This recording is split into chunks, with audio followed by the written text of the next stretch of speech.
안녕하세요. 삼산TV의 한상민입니다. 오늘은 이런 얘기 한번 나눠볼게요. 하나님이 율법을 우리한테 주신 적이 있어요. 구약이라고 하는 성경책에 특별히 레위기에 엄청나게 자세하게 제사법들에 대해서 설명을 하시다가 레위기 24장에 이 외국 사람에 대한 법이 소개되는 장면이 나오는데, 우리가 잘 아는 눈에는 눈, 이에는 이, 그게 이 장면에 나와요. 어떤 장면인지 일단 성경 한번 읽어보고, 이걸 좀 제가 쉽게 이야기처럼 쓴 것도 있는데 그것도 같이 한번 들려드려볼게요. 이거 읽어보겠습니다. 외국 사람이라 하여도 절대로 살려두어서는 안 된다. 남을 죽인 사람은 반드시 사형에 처해야 한다. 짐승을 죽인 사람은 생명을 갚아야 하므로 살아있는 것으로 물어야 한다. 자기 이웃에게 상처를 입혔으면 피해자는 가해자가 입힌 만큼 그 가해자에게 상처를 입혀라. 부러뜨린 것은 부러뜨린 것으로, 눈은 눈으로, 이는 이로 갚아라. 상처를 입힌 사람은 자기도 그만큼 상처를 받아야 한다. 남의 짐승을 죽인 사람은 그것을 물어주어야 하고, 사람을 죽인 사람은 반드시 사형에 처해야 한다. 이 법은 이스라엘 사람에게는 말할 것도 없고 함께 사는 외국 사람에게도 같이 적용된다. 나는 주 너의 하나님이다. 모세가 이렇게 이스라엘 자손에게 말을 전하니 사람들은 주님을 저주한 그를 진 바깥으로 끌어내서 돌로 쳐 죽였다. 이렇게 이스라엘 자손은 주님께서 모세에게 명하신 그대로 하였다. 여기까지입니다. 이 장면을 보면 혼혈 청년이 하나 나오죠. 어머니는 이스라엘 사람이고 하나님 막 욕했어요. 저죠. 그래서 이를 끌고 모세한테 갑니다. 그래서 모세한테다가 이 청년 어떻게 하면 좋겠냐고 하나님한테 물어봐 달라고 그러죠. 그래서 하나님이 이렇게 하라고 내용을 얘기하신 겁니다. 뭐 어떤 사람이든 이스라엘 사람이든 외국인이든 하나님을 저주하면 죽음으로 다스린다. 돌로 쳐 죽여야 된다 얘기하죠. 근데 가만히 보면 제일 마지막에 뭐라고 그래요? 이런 법이 붙어 있죠.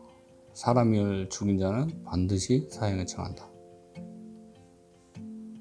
근데 이 모든 법을 듣고도 이 청년들은 이 혼혈 청년을 끌고 와서 돌로 쳐 죽여버립니다. 그리고 이 말씀은 끝나죠.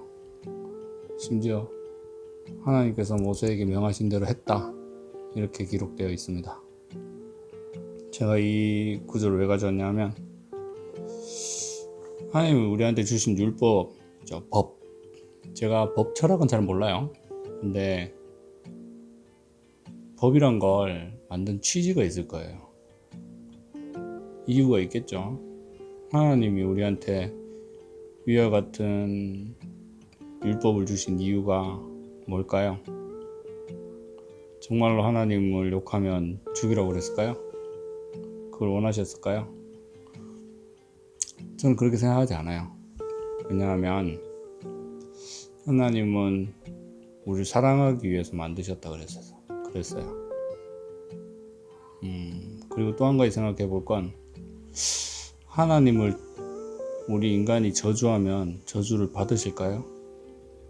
하나님을 욕하면 하나님한테 무슨 해가 될까요? 잘 생각해 봅시다. 우리가 훼손할 수 있는 존재인가요? 하나님이란 신이?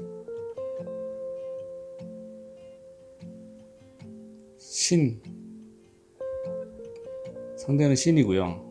우리는 그 신이 만들었다는 존재랍니다. 이를테면 작가가 글을 쓰죠. 글 안에 주인공을 내가 만들어낼 수 있어요. 이 주인공이 자유의지를 갖고 이 작가를 욕을 했다고 칩시다. 이 작가가 화가 날까요? 저주를 받을까요? 그 이름이 훼손될 수 있을까요? 저는 이게 하나님의 마음이 이 율법의 취지 잘 담긴 곳이 마지막에 사람을 죽인 자는 사형으로 다스리라 라고 하시는 장면이 있다고 봅니다. 이 법을 주신 이유는 저는 이렇게 생각해요. 누구든지 하나님을 위해 저주하는 사람은 사형에 처한다. 이건 그러지 말라는 뜻이잖아요. 그리고 마지막에 가가지고 사람을 죽인 자는 사형에 처한다. 죽이지 말라는 뜻이잖아요. 그럼 어떻게 되겠어요? 아, 그런 얘기를 하는 놈이 있어도 덮어주고 용서해주면 아무도 죽지 않잖아요. 그렇지 않나요? 제가 그래서 이거를 약간 동화 버전으로 각색한 게 있어요. 그것도 한번 읽어 드릴게요. 아래 링크로 이 글 또 남겨 드릴게요. 임금님 마음이라는 제목의 글이고요. 읽어 보겠습니다. 나라 온 백성을 친자식처럼 여기는 어진 임금님이 있었습니다. 하루는 그 나라 백성 중에 다른 나라의 피가 섞인 혼혈 청년과 대대로 그 나라 백성인 한 청년이 작은 시비 끝에 싸움으로 커졌고 이내 순수 혈통이라 자부심이 강한 청년의 친구들이 몰려들었습니다. 청년들은 혼혈 청년을 둘러싸고 한꺼번에 매질하고 네 아비의 나라로 떠나라 더러운 피야 하며 욕하고 몰매를 때렸습니다. 몹시 심한 문매와 욕설로 혼혈 청년은 화가 극도로 치밀어 이를 갈며 상대 청년들과 어머니의 나라 그리고 나라를 다스리는 어진 임금님의 이름까지 들먹여 저주하고 욕을 했습니다. 순수 혈통의 청년들은 이 일을 빌미삼아 어진 임금님을 찾아왔습니다. 어진 임금님의 이름과 이 나라를 저주한 사람이 있습니다. 이런 일을 어떻게 하는 것이 옳습니까? 모든 백성을 친자식처럼 사랑하는 어진 임금님은 마음이 아팠습니다. 자신의 이름을 저주한 사실보다 백성들이 서로 싸우고 또 그 일로 끝장을 보려고 달려온 청년들을 보니 마음이 너무 아팠습니다. 임금님의 이름이나 나라의 권위가 화난 청년 한 사람의 말로 훼손될 수 있는 것이 아니란 것을 임금님은 잘 알고 있었습니다. 그래서 임금님은 다시는 이런 일이 없도록 하기 위해 특별법을 만들었습니다. 특별법. 백성 중 어떤 이도 나라와 임금을 비방할 수 없고 이를 어기는 이는 죽음으로 다스린다. 2. 이를 어기고 그 비방을 하는 소리를 들으면 두세 사람이 증인이 되어 제일 먼저 그에게 돌을 던진다. 3. 이는 모든 백성 곧 이방인과 이방인의 혼혈 자손에게도 동일하게 적용한다. 4. 그리고 마지막으로 어떤 이유로든 사람을 죽인 자는 똑같이 죽음으로 다스린다. 모든 사람은 죽음을 가장 두려워하기에 임금님 생각에는 이렇게 하면 아무도 나라와 임금을 저주하지도 않을 것이고 만약 누군가 그런 비방하는 말을 들었더라도 사람을 죽이는 일에 가담하여 자신도 죽을 수 있으므로 그 사실을 듣고도 서로 고발하지 않고 덮어주고 용서해 준다면 이런 일이 다시 재발하지 않을 것이라 생각하고 법을 반포하였습니다. 하지만 법이 반포되자마자 순수 혈통의 청년들은 혼혈 청년에게 몰려가 앞다투어 돌을 던지고 죽였습니다. 그리고 왕명에 순종한 자신들을 스스로 대견하고 의롭게 여기며 돌아갔습니다. 어진 임금님은 이전보다 더 마음이 무너져 내렸습니다.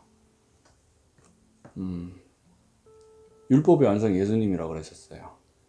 예수님이 하시는 걸 보면 율법의 취지, 법 철학을 알게 될 수 있는 거죠.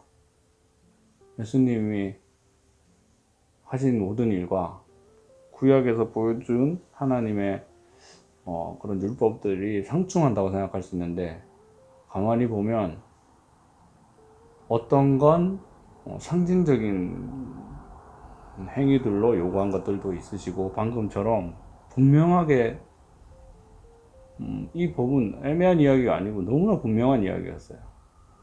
제가 가진 느낌이 여러분이 읽고 느꼈던 생각과 다른가요? 다른 건 좋은 거죠. 혹시 의견 있으시면 댓글로도 남겨주시고 서로 소통하는 장을 만들기 위해서 이 채널을 만들었으니까 소통해 보시자고요. 하나님이 왜 이 법을 만들으셨는지 여러분들 생각도 남겨주세요. 오늘 영상 여기까지입니다. 감사합니다.